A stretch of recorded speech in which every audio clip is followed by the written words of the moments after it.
পবিত্র কোরআনুল কারীমের সূরা নিসা 34 নম্বর আয়াতে আল্লাহ পাক সুবহানাহু ওয়া তাআলা ইরশাদ করেন, আর রিজালু কাওয়ামুনা আলান নিসা।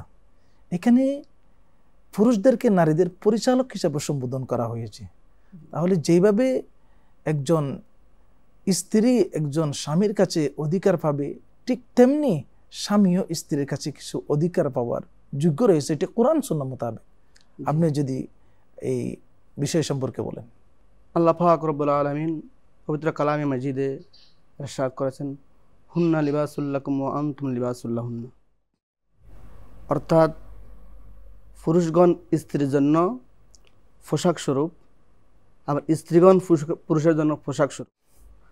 আমরা যদি বাহ্যিক দৃষ্টিতে অ্যানালাইসিস করি, রিসার্চ গবেষণা করি, একটি পোশাক মানব জীবনের জন্য একটি পার্ট অফ পার্সন, অবিচ্ছেদ্য অংশ। কারণ মানুষ আহার করে বা না করে সেটা কেউ দেখে না, কিন্তু পোশাক এমন একটি বিষয়, সেটা আপনাকে আমাকে পরিধান করতে হবে।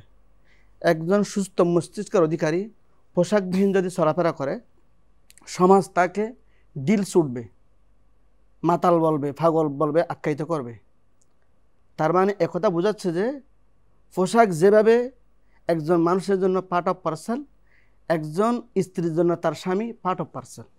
অর্থাৎ স্বামীরও স্ত্রীর প্রয়োজন, স্ত্রীর স্বামীর প্রয়োজন, আবশ্যক।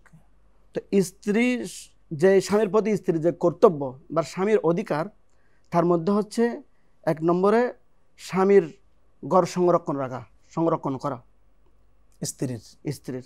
আল্লাহ পাক রব্বুল আলামিন কোরআনে কারিমে ইরশাদ করেন সূরা নাবার মধ্যে, ওয়াজআলনা নাহারা মাআশা। আমি দিবসকে